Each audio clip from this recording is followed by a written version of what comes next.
Hey guys, I'm in the ER today, standing on the helipad as you can see in the ER in my background.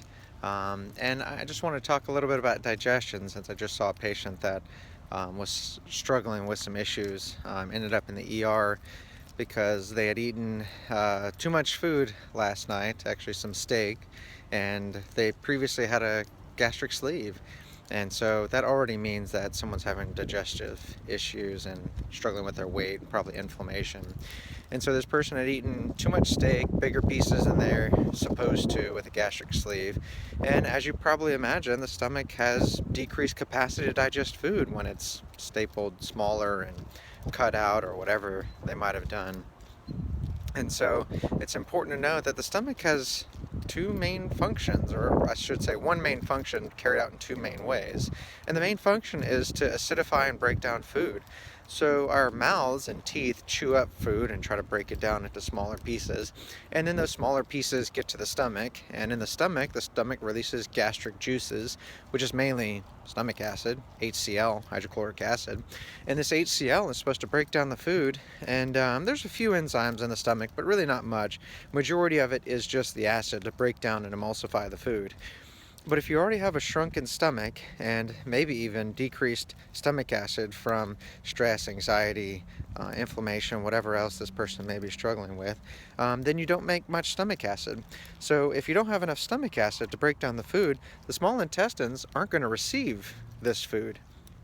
So basically this person ate something at 8 o'clock last night, and now it's almost 8 o'clock in the morning, and the food's still not digested. That's almost 12 hours of food sitting in the stomach, and let's just say that this person was not comfortable.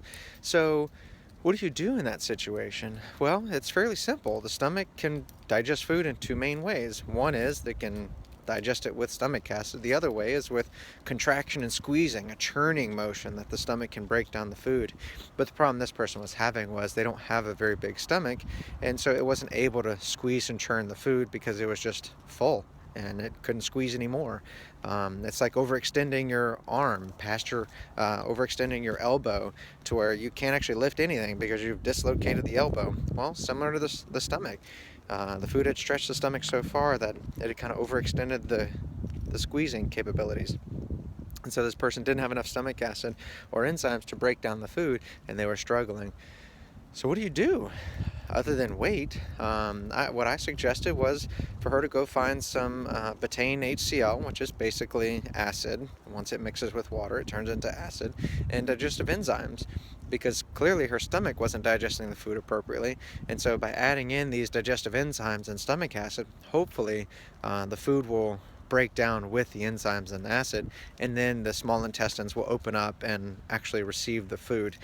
Because she tried vomiting, you can't get the food out if you can't vomit, and so the only way is for the food to go down, unless you want us to stick a tube down your stomach and drain the food out, but that's probably not going to be too easy either, since the food is probably still in clumps. So anyway, I just want to take that opportunity to tell you a little bit about digestion, how important it is, and how easy it is to aid in digestion. So if you're struggling with indigestion, heartburn, anything like that, I encourage you to seek out a functional medicine doctor to help aid in digestion. But a very simple thing to do is to take stomach acid or digestive enzymes, or both of them, and see what all that can do to help you in your digestion. Now, it's important that you know that stomach acid is literally acid. When you take it, it turns into acid in the stomach. And so if you take stomach acid and you get heartburn, then your stomach is not prepared for the acid, and you really need to begin working with a functional medicine doctor to see why your stomach can't handle the acid and what you can do to restore that ability. Because the stomach is supposed to have acid, so if it can't handle the acid, then something's wrong. The other option is enzymes, and the enzymes shouldn't burn or shouldn't cause any side effects, so those are pretty safe to take regardless. But it's easy to aid in digestion, and it's something that we can definitely work on if you're struggling. Digestion is important since it is the only way we get nutrients. We have to digest our food, break it down, and then absorb it. And so without adequate digestion and without adequate nutrients, even if you're eating the best diet, if you can't absorb those nutrients, you're still going to feel like crap. So get your digestion under control, and let me know if I can do anything to help.